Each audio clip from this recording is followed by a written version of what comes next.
All right, Fred. Fred, thank you so much. I'm so glad to have you. Right. Today this podcast is going to be tech reform from bars to bytes. And I look forward to having a good time with you, man. Okay. So let everybody know who you are and we'll get started. My name is Fred Hammond. I'm an ex-offender, currently looking for work. Took an IT course, been through the ringer a few times since I've been out, trying to get straight. Sometimes you get setbacks and, you have to adjust to the setbacks, but sometimes, you don't really have the help or the means to get back, right? So as I traveled through my experience, right, I met a few good people like Ebony. She's a good person. She took a liking to me as far as the IT course. She believed in me, and this is where I have to, take advantage of this situation, right? Because if she takes her time to help me out her day, right, I have to make it my business to move forward, and this is where it's at right now. Like, this is a new year. Incredible Minds is about to take off and is doing wonderful things. So I definitely want to be a part of that. I appreciate that, Fred, and we definitely want you a part of it. So, Fred, I'm gonna ask you a few questions about your Right. experience from being incarcerated to your journey trying to get into tech. Right. And so my first question is, can you share your personal experience of re-entering society after spending a significant amount of time in prison? And how challenging was it to find employment? Uh, the first question, right? Re-entries. Coming out of prison, right? It's always a hurdle, right? A big hurdle, right? You have to be a world-class high jumper, right? To get over these hurdles. Like, I'm keeping it 100, right? Because you got everything against you. Your background, your crime, or whatever your crime was, is that if you apply for a job and they look at your background and they say, oh, well, he had this, he had that. We don't think he could be employable. Without first knowing the person, right? That's the key right there. Get to know the person, do the interview, right? Do your background. Check, right? So when I mean by background check, don't go by my record. Ask for a reference. Who can I call that that verifies who you are, right? That's not connected to you, as far as relationship wise or family wise, right? So those are things I think jobs should do before they turn people down just because you have a record, right? Because you advertise we hire ex-offenders, and then when we fill out the applications, we don't think you're a good fit for our company, or you have a background, and we don't do that. So why do you advertise that in certain places? You know what I mean? And the challenging part of it is getting denied, rejected. That's like a trigger for some people that's coming home from prison, right? That's like, all right, let me go back to doing what I'm doing because this ain't working, right? I'm putting all my effort into it and I'm not getting no success. The IT course for me was great, brilliant, right? I still want to continue, but like, I didn't pass the test the first time, I didn't pass it the second time, but I still have a third time to take the test. And I think I had to take a moment to regroup. And this is a new year, so I'm here to regroup right now. Appreciate that. Yeah, that's always needed and necessary. Sometimes you have to take a step back, regroup, and come back at it. So, Fred, what resources or support systems were available to you upon release to help you in your job search? If you see this shirt right here, CEO, right? That was the place I went to. I worked on crew, did the formalities, knew I was a great fit for them. I had a job coach that put me in contact with, the IT course they was going, and that's how I met Miss Ebony Hall. She successfully, taught us everything possible that you could learn about the IT tech world. Put all the information up there for us. That was about it. As far as housing, they refer you this place, refer you that place.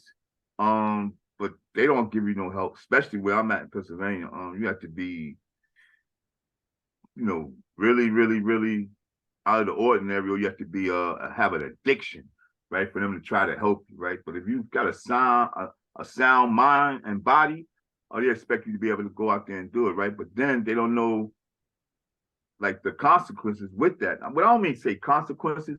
I mean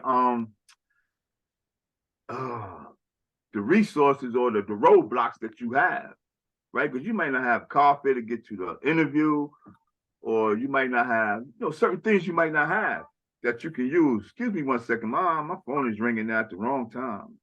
I gotta mute that. But like I said, it's always it's a roadblock, right? Because you get dejected. You get so dejected.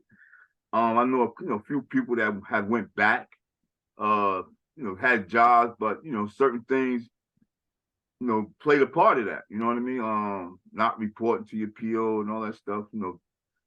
Thank goodness I'm not on parole no more, so not on probation. So I'm able to, to motivate myself. Sometimes you can't. At 62, you figure at 62 is like retirement age, right? Not me. I'm like a healthy person, right? Got a lot of energy. So, like I wanted to start a nonprofit. Anything that's about rebuilding a person's that's been incarcerated future and putting them back on track, I'm with it. Like I'm trying to get involved in anything possible that's dealing with that. Am I a good fit for that? Probably so. While I was at CEO, I was, supposed to have an interview with the lieutenant governor of Pennsylvania, but that went through the wayside. So, like I don't have nothing bad to say about CEO, but I don't think they go all the way out to put the participants in a better place, right? Okay, we take the course, all right. So we pass the course or whatever. Then they drop you by the wayside. Like I'm telling you, I had the experience. So, other than that, that's it. And what I'm gonna say about CEO, because I was on the back end of things to be able to see what's going on. I think with the IT program, it was new, fresh. Everything wasn't laid out yet because it was trying to figure it out. And so I think the surprise that they had was companies, not as many companies working by their side as they wanted to.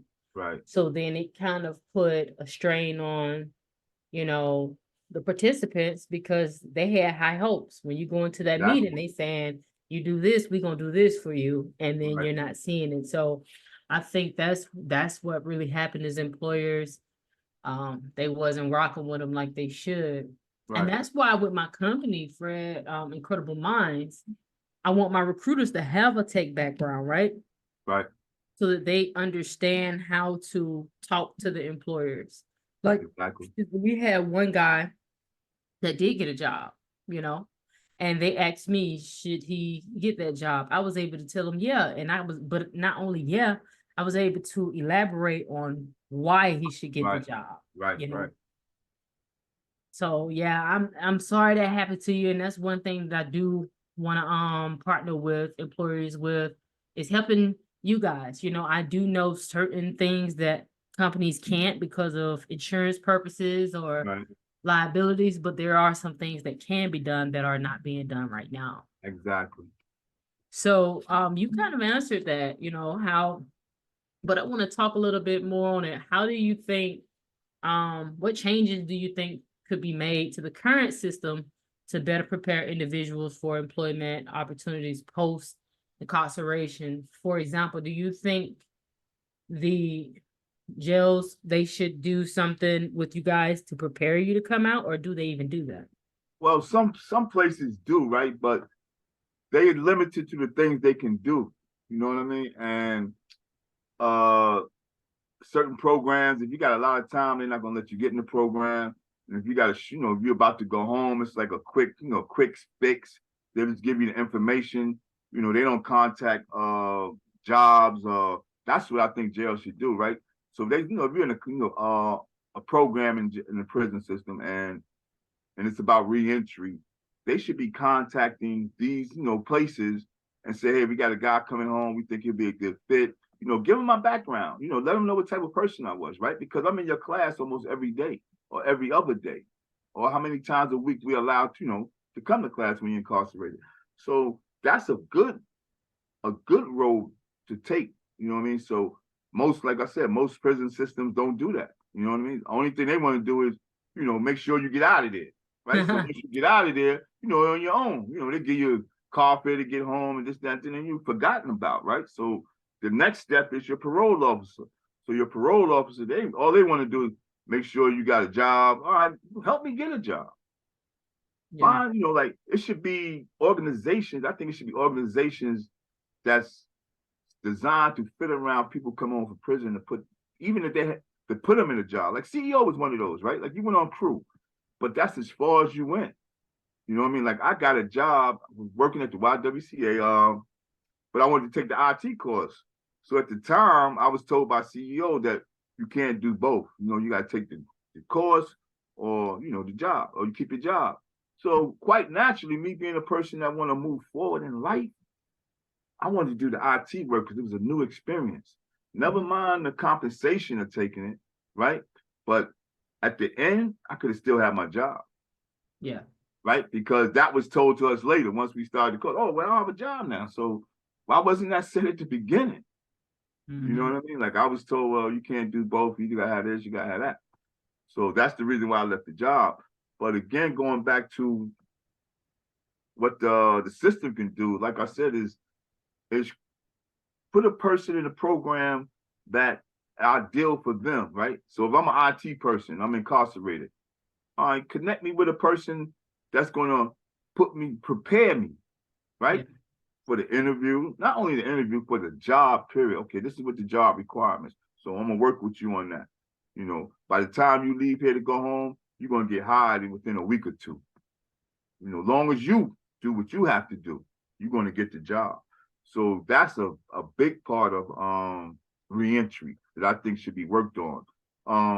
If I was, I'm not trying to be funny, but if I was an immigrant just coming over here, I can get a house, a loan, I can get a car and everything, and can't speak English, right? Because whoever my counselor is or whatever, right? Whatever, how we go about, me being a citizen, they take care of all that.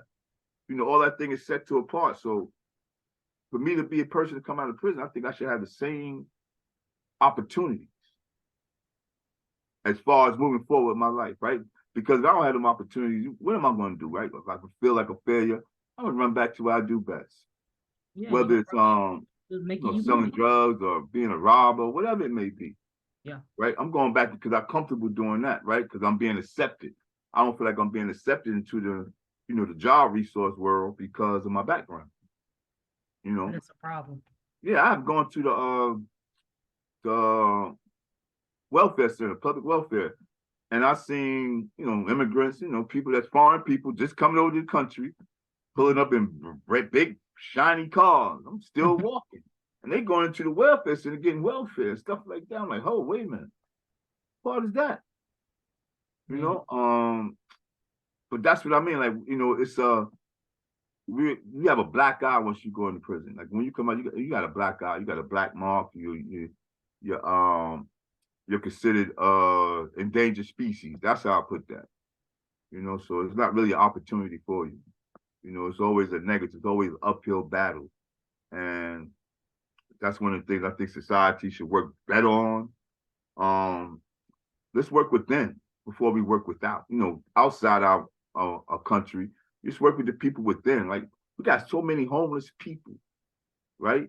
So again, I say I can come from Afghanistan, I could come from Mexico, I could come from any country in the world because I'm not a citizen, and I'll get better treated. I'll be treated better, right? I'll have a place to stay. I have opportunities to get jobs or grants and stuff like that because I don't have money, right? So we're gonna give you money to help you better. So what do they do with that money? Oh, they invest. They buy them a car, whatever, because they'll meet somebody from their country or in the same position. This how you do this, this how you do that, and all type of grants are coming to you. I haven't got a grant from nobody. Yeah. So that's a problem for me. That's a big problem. And I think that's one of the reasons why you have so many people going back inside, right? Back and forth, right? Because they can't find what they think is best for them. You know, whether it's being a janitor, right? Give me the job. Don't use my background not to give me a janitor. I got, you know, many years incarcerated, so most of the jobs either food service, uh, working in the gym, or being a janitor. That's the only jobs you're gonna find in there.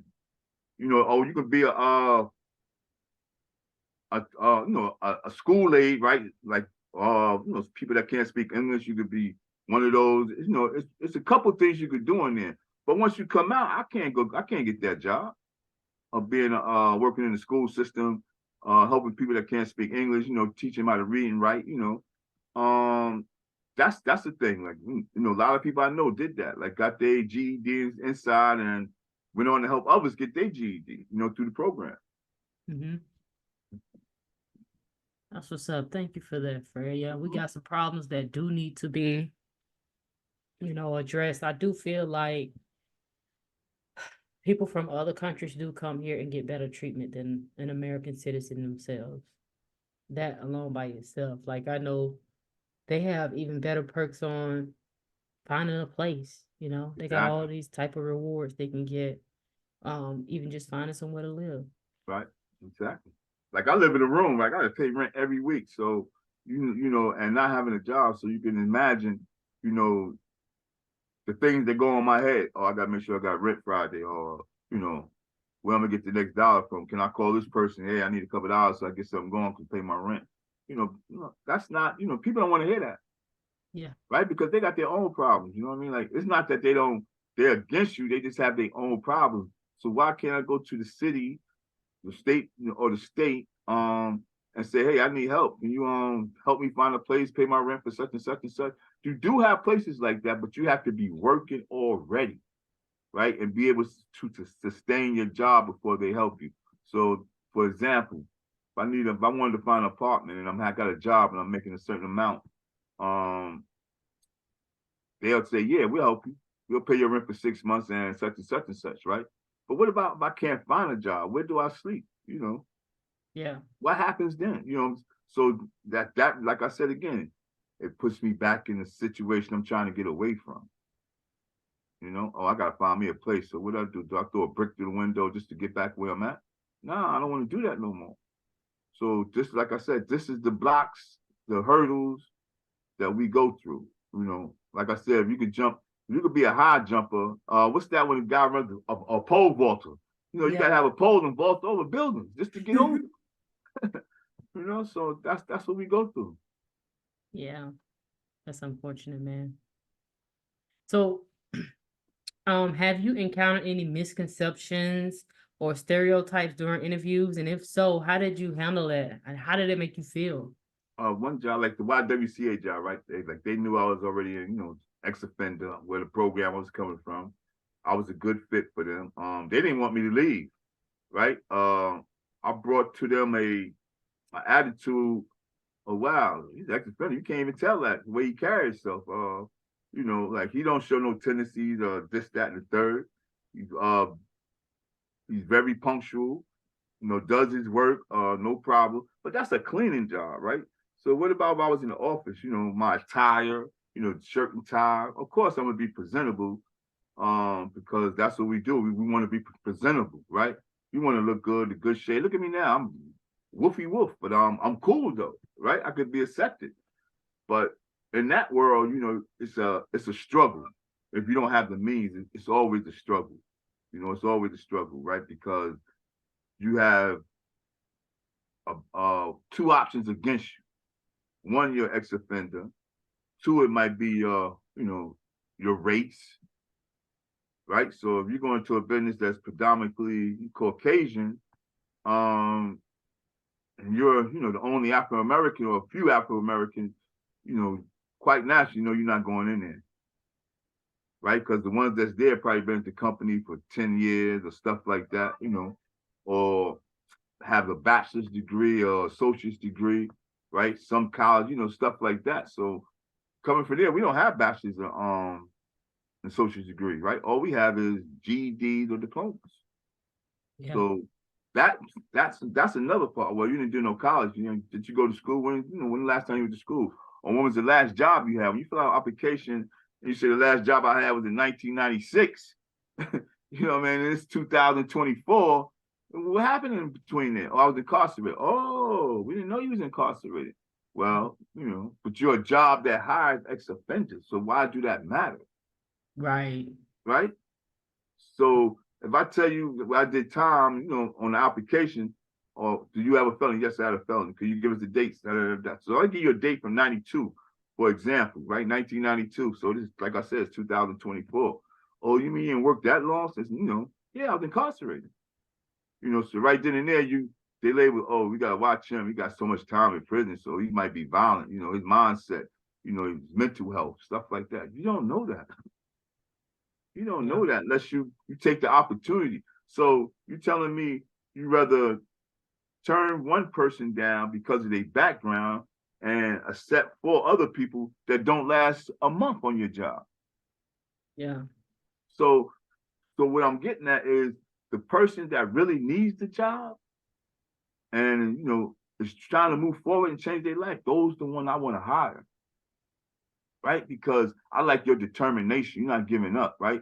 So you're a good fit for my company because now people that's been at the company for years can see, oh, wow, he's about to take my job because his motivation. See, that's the key right there. The motivation, right? So I'm coming in swinging hard. I'm trying to get to the fences, but I'm taking my time. So everything I do, I have to, you know, double check, triple check, whatever. You know, so that's it right there. Like, you know, we're not giving the opportunity. You know, the opportunity should be okay, probation period, right? So if you're a police officer, correction officer, you got a probation period. While you're doing the job, right? Year probation, you know, you're gonna be on probation for a year, 6, 8 months or whatever, you know, because they want to see how you perform under pressures, things like that. So probation period. All right, so what's the difference between an ex-offender being on probation in society, on parole in society, right? Because they got to walk softly, right? They don't want no hiccups. They don't want the parole officer knocking on their door 3 in the morning. Hey, you missed the appointment, or we got to take you in, violate you, stuff like that. No, we don't want that. That's the last thing we want. You know, we want employment. We want to make money. We want to be able to take care of our families. I got 7 grands, right? I'm still not able to do things I want to do for them, right? I can't say, hey, y'all come spend a weekend with me. I can't do that because I don't have the means financially, right? I don't have employment. I don't have nothing coming in. You know what I mean? So it's always, you know, I'm looking like an outsider to them, but, you know, they got mad love for me. You know what I mean? So that's how that goes. It's a lot of, we can go on and on and on with this discussion, right? And am I competent to do the job? I guess at 80, if Joe Biden's competent to do the job, why can't I at 62? Yeah. If you look at the race we having for the president, you got 2 presidents that are going to be 80. Yeah. Maybe 84 and above if they get elected. And do we trust them to make good decisions? Right. Right? Because they signing, you know, they're the ones that have to sign laws or sign into law or sign bills or this, that, and the third with other countries. You don't think I'm able to do that? I might could do a better job, right? As long as I got a staff behind me that's doing the work for me, right? Yeah. But I don't need my staff to speak for me. I don't need my staff to write a speech for me. I write my own speech. I'm gonna tell you how it is. Right. You know, that's the difference between countries, right? You know, they look at Putin in Russia, right? You know, but look how his countries run. You don't hear nothing, you know, bad coming out about because they know what it is, right? Because whoever's the president is running their country, he's letting me know this is what it is. You know, here it's all a bunch of malarkey. You know, like I said, the border, right? How do a governor just take people and put them on a bus and send them to your state and send it to your? You have no choice but to take them in and do good for them. Yeah. All right. So so the prison system is saying we're gonna let y'all out. We're gonna let 100 people out at a time every day till it get better in here, and we're gonna send them to every state. You know, would that be allowed? I don't think so. So you know, this is what I'm saying. It's topsy turvy. Like we're in a no-win situation when you're incarcerated. Like you're in a no-win situation. Either you do or you don't, right? So it's a big, like I said, it's a misconception, you know, with this. Feel that. Um, Looking back, what advice would you give to others who are about to re-enter the society after a long prison term? Um, Plan ahead, right? If you got 3 years left in your sentence, plan ahead. Like make notes, right? Have a journal, right? And let make yourself aware of the roadblocks that's ahead of you and what do you do when you get to the roadblocks, right? Don't turn away and go back the other way. Try to get through that roadblock the best way you can. Navigate your way through. If you got to go through the woods and come back on the other side, right? Do that, right? But don't give up. But like I said, some people get dejected, after 2 or 3 trials. Oh man, I can get this job, I can get that job in my background. Whoop, whoop, whoop. And then you hear somebody say, yo, man, how to do, man? Turned out to be a child molester or beat up his wife or, domestic violence. Like, what? Yeah. You understand where I'm coming from? So you didn't do a background check on that person? So it's different background checks, because you're not active in working. Like you don't have no work history. Oh, I was incarcerated. Oh, okay.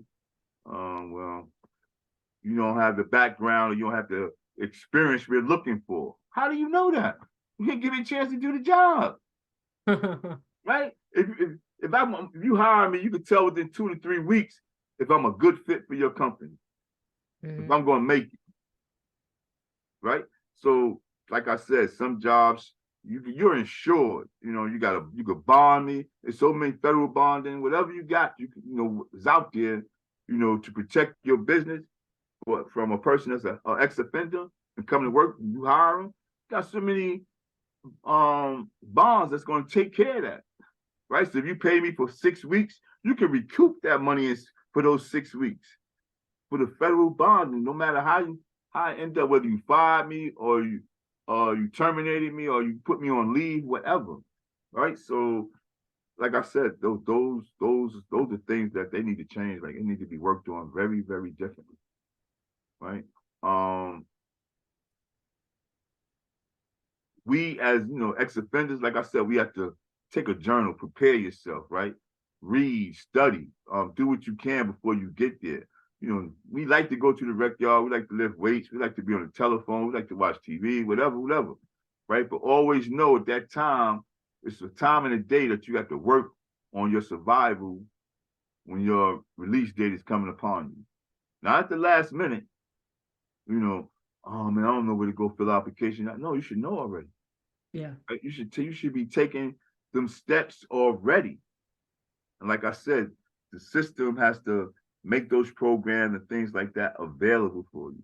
Right? Why can't I do an interview from inside if I'm getting ready to get a release? Do an interview from inside with a company, right? Have my prison counselor, whatever, at that interview or whatever, interview them if you think he's a good fit, basically they're gonna tell you the truth. The counselor's gonna tell you the truth, right? Because even though they work there, they're human too. So that you build relationships as far as inside, right? They know you, like they'll call you to the office. Hey, Mr. Ham, what's going on? How you doing today? I just want to say hi, see what's going on. You making it, you get ready to get released such and such date. Anything we can help you with, I can help you with to further your release date to make things better for you. Well, that's good to know you do have something in there, because some of them just be cold with y'all. Oh, real cold, yeah. Right. But like I said, it's about who you are as a person, right?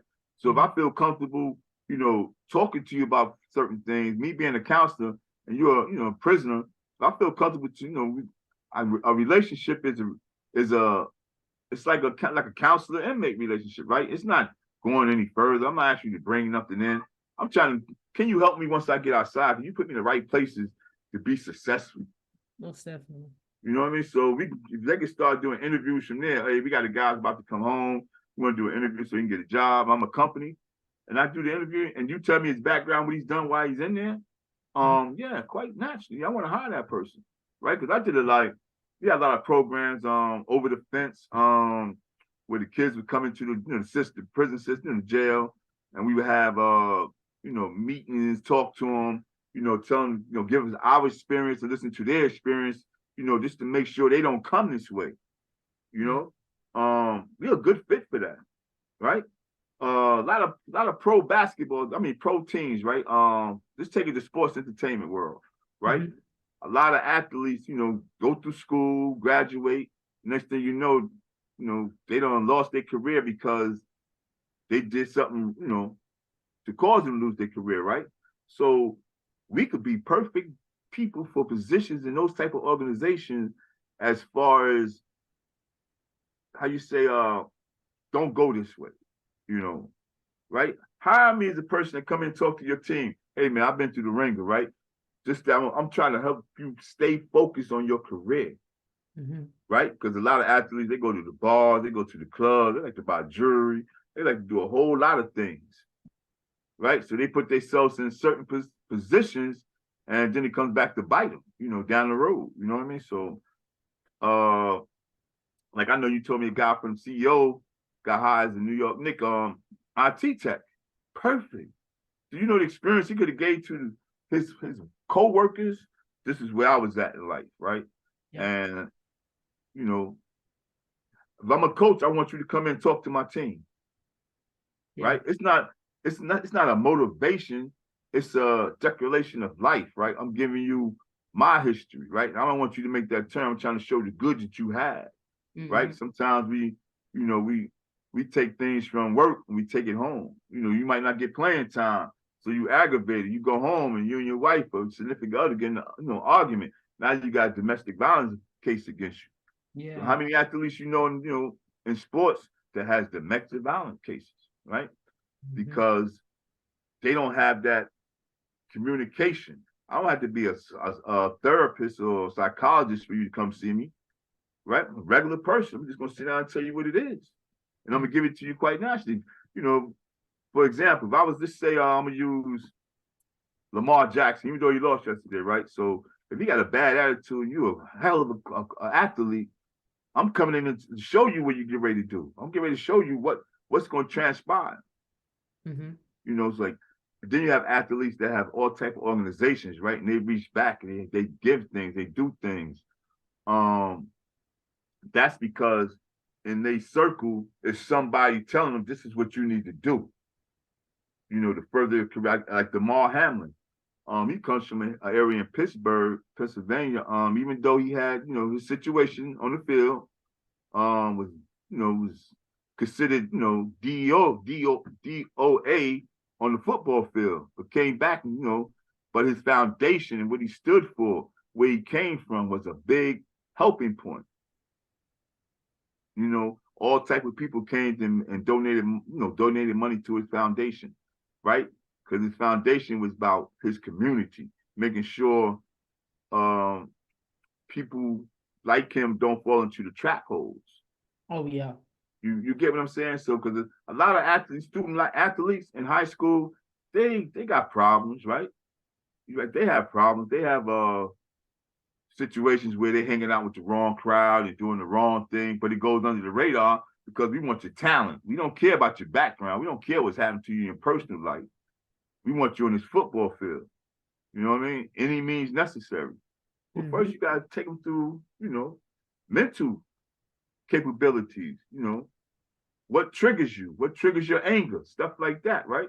So I think we'd be good fits for organizations. Maybe just a class a class once a week, once a month. Yeah, you gotta go talk to the guy. Gotta go talk to Mr. Hammond. Mr. Hammond's an ex-offender. He's gonna put you in the right place. We think he would be good for you. Have a conversation with when things start rolling around in your head because things roll around a lot of athletes' heads. They go through certain things that because they got to be better. You know what I'm saying? They might start using how you say I can't even think about proteins or whatever to make their body right or whatever, right? To get them game ready, stuff like that. No, you don't have to do that. So all you gotta do is eat right and work hard. Go to that gym. I could take you to the gym and work with you and build your mind that way, right? Because workout is not only builds the body, builds the mind, Mhm.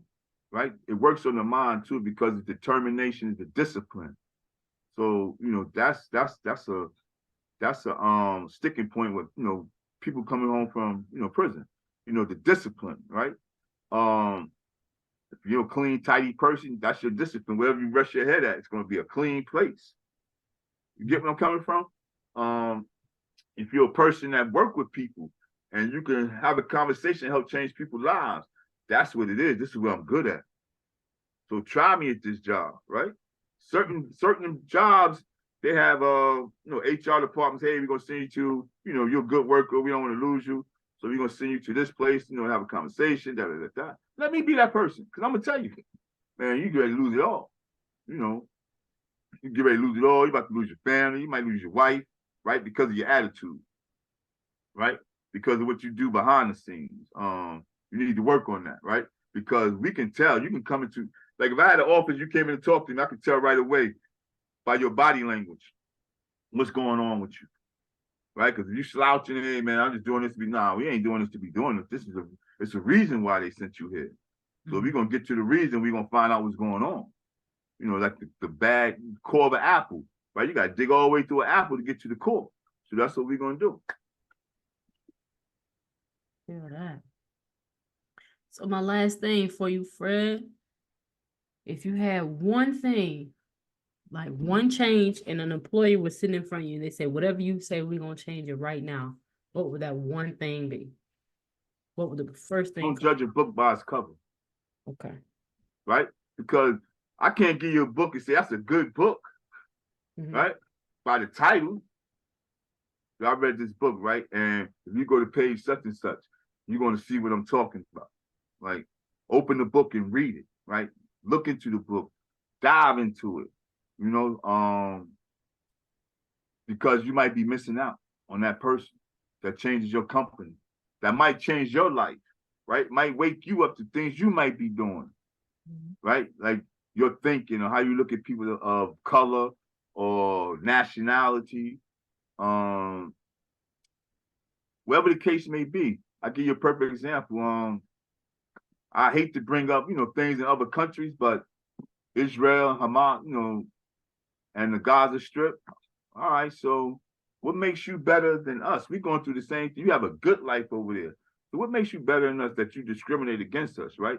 And then when, things take place, oh, we're going to rock with them because you used to rocking with them. You don't know what they're doing behind the scenes. Yeah. Right? These people don't just start acting like that for a reason. Right? We don't wake, they don't wake up in the morning, oh, I'm just going to throw rocks at some Jews or whatever. Or, I don't mean, like I said, I don't mean to get into it, but that's the way, society is. So of course, they're going to respond in certain fashions because they want to be heard and understood. So if I got to do this to be understood, this is what I have to do. So I don't want to go. I don't want people to go through that. I want you to be understood because I sit down and talk to you to find out what's going on, right? Because I'm going to tell you the truth. I'm not going to sugarcoat it. I ain't going to tell you, oh, yeah, I'm having the worst time ever. Like, I don't know where I'm going. Like, I need help. This job is very important to me. If I don't get this job, such and such might happen. I'm not going to say that in the interview, but you get where I'm coming from. Yeah. Right? I'm applying for this job because I know I'm a good fit. Right? Because I sit back, I read your website, I see what your company's about. Can I find out the turnover rate? How many people stay? How many people leave? Because I want to find all that out too. I'm gonna investigate you just like you're investigating me. Absolutely, that's what you're supposed to do. You know what I mean? I'm gonna investigate your company. I want to make sure I'm a good fit. Or is this a place that I got to worry about people looking at me when I come in? Oh, he's ex-offender. He didn't. Yeah. Hey, I want him to say, guy was in prison, did like 15 years. Look at him. Excellent. Work professional at his job. Very professional. Right? Easy to go talk to, right? Like me and you having a conversation right now, right? We never met personally, only on a Zoom call or during the class, and our relationship is strong. So this is the things that these companies should realize we have to do. Yeah. Right? Because I know I probably could work at Google. Google's a big place, but just look at the employees, the nationalities, right? Where they come from. They come from good schools, or they got bachelor's or associate degree.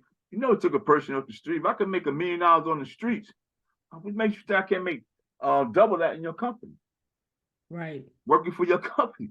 So Yeah, I because think they run $1 million operations in the street. What you think I can't do it legally? right. Right? Because you ain't take the opportunity to find out. Mm-hmm. You know, a lot of successful YouTubers, people just started, even on TikTok, people just started dancing, whatever, on TikTok. So now you're a TikTok sensation, right? But they don't know in the background that you are like the mom, just she was a TikTok sensation about, children. And here she had her kids, malnutrition and stuff like that. But y'all gave her the money. Y'all, y'all fed her. Y'all built her ego. Y'all built her ego. She was living I ain't gonna say a fake life, but she was performing. Yeah. Yeah, I could be a great actor. You want me to perform? I could be an actor. Just feed me. I'm gonna be an actor. Yeah. So that's what it is, Ed. So, that's where I'm at with it. Like I said, it's been a journey, right? Like I said, I'm 62. I got like 30 years of incarceration. So it's always a struggle, right? Mm-hmm. Only thing is not a struggle because my Lord let me wake up every morning. That's not a struggle. That's reality. Yeah. You know what I mean? The struggle is going out there trying to, have people say, hey, I want to take a chance with you. Yeah. Like I had a job opportunity driving, right? From my job coach from CEO. And she's no longer with CEO, like she's trying to start a nonprofit. So we talked yesterday and she was like, how would you be able to get to, the site to pick the van up to do the job? Well, you've been working with me for almost 2 years, right? So I don't have a vehicle. So you already knew that was a problem before you started your nonprofit. So you already knew that was the issue. Yeah. So now you got to find reliable transportation because we don't want to have people waiting, and you can't get to the site on time to get the van to go pick up the employees to take them to the jobs. You already knew that. Yeah. So you being a person that's trying to start a business and you keeping me on board with you, this was going. Then when it comes time for it to take off, we got to make sure you can be able to get to the job to that time. I don't want you to be waiting. But I've been waiting for 4 or 5 months. I've been working with you. I hope you put this thing together now. So how you gonna how you gonna get to the job? You already know that. Like you already know that. So if that was the case, you'd have said, well, this is what's gonna transpire, such and such and such. Like, all right, park the van, here, and I'll be able to get there to the van. Not have to go all the way, a 20-minute ride, right? At 5:30, 6:30 in the morning, I gotta get on the bus at 4:30. Buses don't run that early where I'm from. Where I'm at right now. They start running about 6 o'clock. So like we had that conversation. I was kind of, turned down from it because I was like, wow, now you say this, right? I've been sitting around waiting, not by choice, but because I believe like this is the right fit for me. Right. Nonprofit organization. So I'm always willing to help others give back, right? Whatever I can do. So my time is your time, right? If you need me, I'm there. I'm never gonna tell you no. I'm not gonna have an excuse. Or when it comes time for that, hey, I ain't gonna be able to do that. I'm on board. Like my energy is real big. This is like something I'm comfortable doing. Being able to speak in public and stuff like that. Like I'm comfortable doing that. I don't have no hangups about that. We could talk about anything. I'm gonna give you the answer. We're gonna have a good discussion. Most definitely, man. Well, man, Fred, I really enjoyed talking to you. You really dropped some gems and let it be known a lot of things that we need to fix. Right. And all it's gonna take is a person to make that step and say, hey, these are some problems I want to solve. Let's get it, and a listening ear. But I thank you, man. I thank you. I look forward to talking to you more about this again.